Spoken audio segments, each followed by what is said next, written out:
to Healthier Fleetwood was following a depressive state I was in, and coming through that recovery. I wanted to form a friendship group because I didn't have any friends. I was quite lonely. I lived on my own, and I was quite isolated because of the depression that I'd suffered. So I asked around about groups, but because I was still having anxieties, the groups that were on offer were a bit too proactive for me at the time. I felt uneasy going into such a large group. So, unable to find anything that would suit me, I suggested to my mental health nurse that maybe I set up a group myself, because there's got to be more than me out there who feels lonely, anxious and is isolated.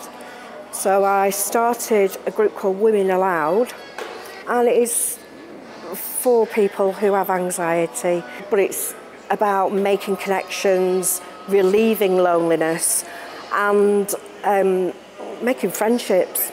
I initially wanted it to run once a month, but the first meeting I had, the ladies all decided that they wanted it every week.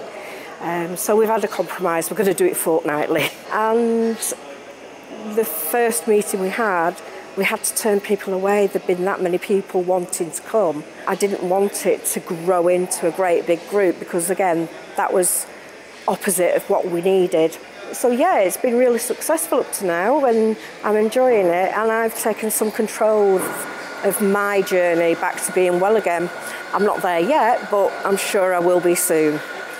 Just before Christmas, I was still struggling with anxiety. I had problems going out and socialising, so I used to do all my shopping at night, or if I couldn't do it, my son went and did that shopping, because there were some days I just couldn't go out and face people. My anxiety was dictating what I could and couldn't do in life, and as that gradually eased off, I think by February I was feeling a bit better and not having as many anxiety attacks as I had.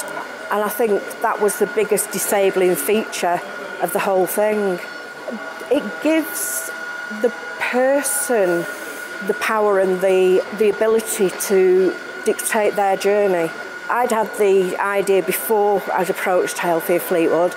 I had the idea and pretty much set it out like a business proposal of what I wanted and what I didn't want. And my mental health nurse passed that on to Healthier Fleetwood and said, we may be able to help you get it started, get the group started.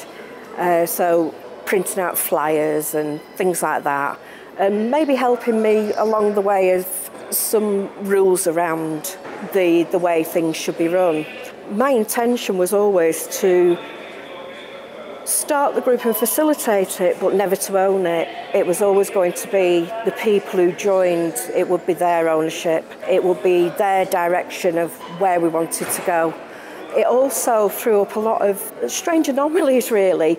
During my illness, I had a flood in my kitchen, my hot water tank burst, my car broke down, and there was something else, but I can't remember what it was now. And for each of those things, I had to call out a professional. And all the professionals who came out were all men. And I was thinking about that as how vulnerable women feel when it's men who come out and do things like that. And it was actually my plumber who said to me, some of these issues you could have dealt with yourself if only you were shown how to do them. So he took it on himself in showing me how to change the temperature of my hot water and where the stopcock for the water was. And I wanted to pass on those kinds of knowledge to people. So we thought of inviting professionals such as the police service and the fire service, and stipulating that they had to be females to deliver the information. So that's what we've done. We've got those partners on board.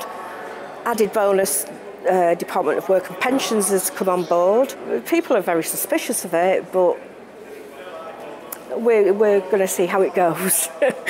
But yeah, it's not only are we making friends, but we're also gaining some knowledge, and I think that makes people feel a little bit more empowered anyway.